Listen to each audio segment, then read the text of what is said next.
Oi, meu nome é Bruno Calado, engenheiro civil, e hoje eu vou mostrar para vocês uma ideia para vocês terem uma noção de como é que eu faço, como é que eu tenho feito aqui nos Estados Unidos para montar o meu preço para honorários, seja de inspeção predial ou seja para projetos de engenharia. Muita gente tem essa dificuldade de como é que eu boto preço, como é que eu chego no preço que eu vou cobrar para o meu cliente, o que é que eu considero na hora de montar meu preço. E a gente tem visto muita discussão de pessoas e profissionais, né, dando preço barato, dando preço baixo, e isso afeta o mercado.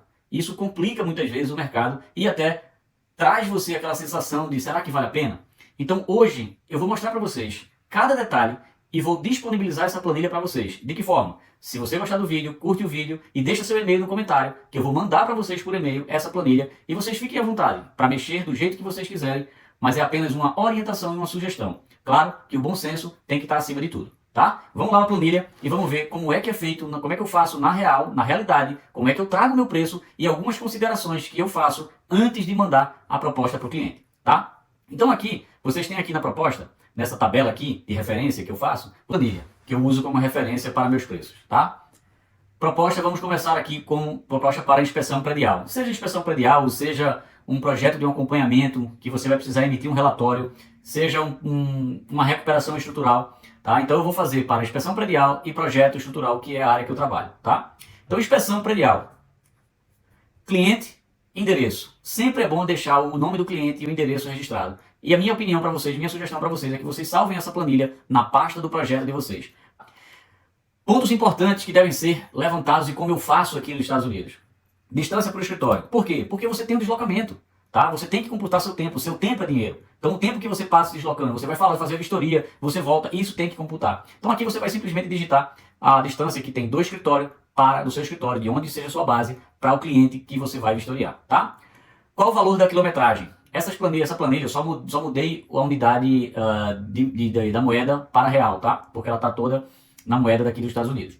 Então eu considerei 64 centavos por quilômetro, mas fica a critério de cada um de vocês poder alterar, tá? O valor da hora, vocês também vão estabelecer o valor da hora, tá? Que vocês entendem, certo? Uma correção percentual de 20%. Que correção percentual é essa? Ah, de repente aconteceu alguma coisa que eu demorei mais no trânsito. De repente aconteceu algo que eu fiquei muito tempo lá esperando para fazer minha inspeção. E ficou esperando, por exemplo, aparecer um funcionário com a chave de um determinado local lá do edifício. Então, coisas acontecem, imprevistos acontecem. Então esse 20% vai estar aqui por causa disso, tá? Tempo que você gasta para fazer a inspeção em cada unidade. Quanto tempo a gente aqui, dependendo do tipo de laudo, a gente vai vistoriar 40% das varandas ou a totalidade das varandas do edifício. Então, esse percentual, esse tempo por unidade é o tempo que a gente usa por varanda. Tá? Então pode ser que você não faça a vistoria por varanda, você faça a vistoria pela unidade inteira, ou que você não faça a vistoria, que seja apenas uma vistoria de fachada. Então você vai colocar aqui a sua referência que você pode estimar de tempo por unidade, quanto tempo você para poder chegar numa conta de quanto tempo você vai passar lá no cliente fazendo o levantamento de informações, tá? E aqui também em dias, quantos dias você precisa para fazer a inspeção do estacionamento, as salas mecânicas, área comum do edifício, etc. Um dia, 2 dias, 3 dias, tá? Então aqui são estimativas. E aqui eu pulei, de propósito, unidades habitacionais e um percentual visitado. Então o que eu falei agora, dependendo do tipo do laudo, a gente precisa vistoriar todas as unidades, ou a gente precisa vistoriar 40% das unidades, ou 70%, ou 60%, depende do nosso critério, pela condição que o edifício está. Então, 34 unidades habitacionais que eu me refiro aqui, são as varandas. Então, de um determinado edifício, ele tem 34 varandas na sua totalidade. Qual é o índice que a gente vai usar? 1. Por quê? Serão visitadas todas as unidades. Se eu quiser vistoriar apenas 40%, eu vou substituir aqui por 40%, 0,4, e minha planilha vai mudar, ok? Então, aqui é o índice que você vai utilizar se você vai vistoriar todas as unidades ou um percentual dessas unidades, tá? E o outro valor que eu pulei foi esse fator de valor. Que fator de valor é esse? A gente sempre tem algo na proposta que não é considerado, ou o cliente omite algum valor, alguma informação que pode ser importante, ou que você vai pegar e vai ter que trabalhar informações que não foram ditas anteriormente, documentação, enfim. Sempre tem algo que fica escondido por baixo do tapete e que a gente só descobre quando a gente vai fazer a vistoria. E muitas vezes a gente não consegue adicionar valores por isso e a gente não tem como cobrar mais do cliente, tá? E aí esse valor eu considero como 1/4 do valor da hora. Então, se sua hora, nesse caso aqui, nesse exemplo, a hora custa R$300, 1/4 virou R$75, tá? Então, esses são os dados iniciais. E aí aqui já está tudo formulado para ajudar vocês. O tempo inicial que você vai gastar, que é baseado nas informações iniciais, a quantidade de unidades que você vai vistoriar, o tempo que você gasta por unidade, né? E aí vai ter aqui o valor e vai ter aqui o tempo. Esse tempo, ele é convertido em hora. Por que que é convertido em hora? Para poder transformar isso aqui em dias. Não me interessa saber por hora, o que me interessa são dias trabalhados no projeto. Então aqui nesse exemplo deu 7 horas, né, arredondando, sempre arredondar para cima, e deu um total aqui, né, de 11 horas, tá? 11 horas trabalhado considerando o 7 mais 4 dias que eu preciso da área comum, tá? Então vai me dar aqui 11 horas trabalhadas nesse projeto. O dia tem 8 horas, então nunca use as 8 horas na totalidade para fazer um projeto. Então 11 horas nesse caso eu uso 2 dias, que seriam 16 horas. Por quê? Você chega no escritório, você começa seu dia para trabalhar, você tem algo administrativo, você tem alguma revisão para fazer antes de dar sua proposta, enfim. Tem algum tempo administrativo que a gente gasta. Então nunca use o dia cheio. Ah, e se der aqui 16 horas, use 3 dias, tá? E aí aqui, eu chamei aqui de V1, V2, V3 e V4, que são as totalidades individuais, tá? Então o V1 é o valor de horas diretas. Quanto você custa, quanto você vai gastar para fazer o seu trabalho pelo custo de hora que você vai trabalhar, tá? Então considerando que são 2 dias. 2 dias, 16 horas, né? 16 horas vezes o tempo de hora vai dar aqui o valor que você vai gastar por hora. O V2, está aqui a descrição, relação das unidades com média de custo, tá? Então a gente vai ter aqui o fator do valor, certo? O fator do valor entra agora e vai entrar as unidades e o percentual, tá? Então isso aqui é baseado no fator de valor, que é 1/4 para poder vistoriar. Porque se você considerar o valor total, esse valor vai dar muito alto muitas vezes e precisa ser revisado, tá? O V3, que é a adição do percentual de extras. Então você vai adicionar o quê? Você vai pegar o V1, o V2 e vai multiplicar pelo fator da correção percentual. São os extras que eu falei no começo, 20% de surpresas que podem aparecer para o cliente, do cliente para você, né? E o V4, que é o combustível que você vai gastar para fazer aquele deslocamento. E observa aqui, ó, eu sempre uso no mínimo, no caso aqui são $300, então eu aconselho vocês a usarem no mínimo R$ 300 como despesa mínima. De onde é que vem esse valor? Do caminho que você vai percorrer aqui, né, da distância para o cliente, vezes o valor da quilometragem. E isso, vezes a quantidade de dias que você está prevendo para ir lá, no caso aqui são 2, né? E quantas vezes você vai por dia lá, que você vai e volta. Então tudo isso está considerado aqui nesse valor. Nesse exemplo, está dando um total aqui de R$ 7.000, tá? Está aqui como dólar, mas é considerado aqui R$ 7.000 seria o valor para fazer um relatório de inspeção predial para esse edifício aqui, ok? Agora vamos para a planilha de projeto de engenharia. Vamos para a planilha de projeto de engenharia. No meu caso, eu fiz aqui considerando o projeto estrutural, mas vocês podem adaptar para a necessidade de vocês, tá? Mesma ideia de cliente, endereço, tá? Distância, porque a gente precisa se deslocar para fazer uma reunião com o cliente, para negociar o preço, para conversar com ele, para ver o projeto muitas vezes. Ah, mas essa reunião não é com o cliente, é no escritório do arquiteto.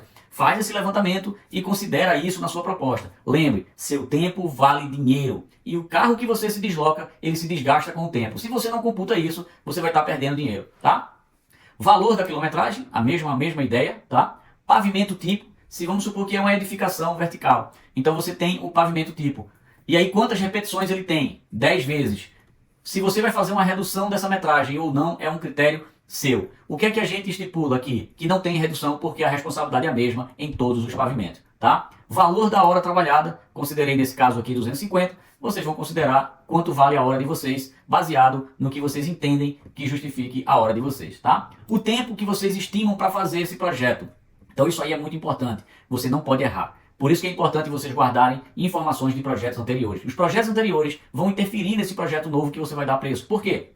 Porque o tempo que você estimou lá atrás, ele tem que ser o mesmo tempo para o projeto novo, ou menos, ou talvez mais, dependendo do tamanho do projeto. Mas você precisa começar a construir estatística de suas propostas para poder errar menos no futuro, tá? Um adicional de área de 7%, que eu sempre acrescento. Que adicional de área são esses? Ah, é uma contenção pequena que tem lá no subsolo. Ah, é um reservatório inferior. Enfim, é uma guarita de entrada, é um portão diferente. Enfim, sempre tem alguma coisa que pode surpreender o projeto no final. Área comum, estacionamento, salas mecânicas, etc. Eu botei aqui apenas 1.000 metros quadrados como referência, tá? Apenas para poder montar a planilha.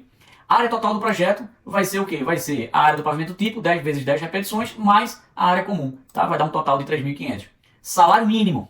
Eu sempre faço a proposta baseada no valor do salário mínimo. Por quê? Porque o salário mínimo é um índice que dá para a gente trabalhar em função e para ter uma referência de preço, tá? O seu preço não pode vir de qualquer lugar, tá? O segredo vai estar aqui, no valor por área, por metro quadrado que você vai cobrar. Nesse caso, eu usei o salário mínimo dividido por 200, que é esse exemplo. Você pode dividir por 100, você pode dividir por 150, vai ser um critério seu que você vai usar para poder chegar nesse valor metro quadrado que você vai cobrar do seu cliente. A partir daí, tá tudo formulado, tempo inicial que você vai gastar, convertido em horas, tá? Vão dar 60 horas trabalhadas nesse projeto, então sempre arredondar para mais, não esquece disso. E o total de área, 33.500 metros quadrados, mais os 7%, adicionando os 7%, que eu adiciono como extra que pode surgir naquele projeto, sempre arredondando, tá? E aqui a gente tem o mesmo V1, V2 e V3 como referência, valor baseado V1 na área, então você vai achar um valor baseado na área, ou seja, meu total aqui de área construída, vamos chamar dessa forma, vezes o valor total de área, que é esse aqui, vai dar essa quantidade, tá? O V2 é o valor baseado no tempo, porque o seu tempo tem custo, o seu tempo vale dinheiro. Então, o tempo de 60 vezes o valor do seu tempo, que é nesse caso aqui 250. Então, você vai chegar aqui num valor que vai ser correspondente a seu tempo gasto naquele projeto. O V3 nada mais é do que a média dos dois números. Porque, eu não vou cobrar nem o 26 mil nesse exemplo aqui, mas também não vou cobrar o 15. Eu vou cobrar uma média. Mas essa decisão é sua. É importante ter os números na sua frente para que você possa tomar a decisão. Qual desses escolher? É o seu critério, com o tipo do cliente que você está trabalhando, com o perfil do seu cliente, que você vai definir como você vai cobrar esse valor desse projeto, tá? E aqui a mesma coisa, que é a relação do deslocamento, quantas vezes você vai lá para poder encontrar com o seu cliente, né? O que é que eu fiz aqui, o que é que eu faço como referência? Eu pego o meu tempo que eu vou gastar aqui e divido por 8.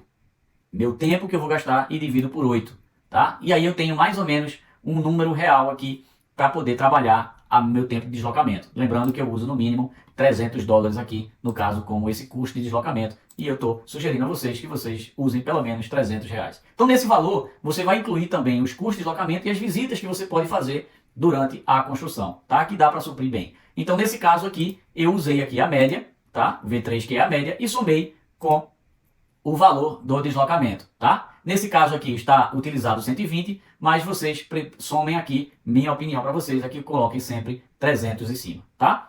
Então é isso. Essa é a ideia de poder dar uma noção para vocês que estão começando a montar o projeto de vocês. Se você gostou, não esquece de dar o like e comenta lá com seu e-mail para que eu possa enviar essa planilha para vocês. Um grande abraço e até o próximo vídeo.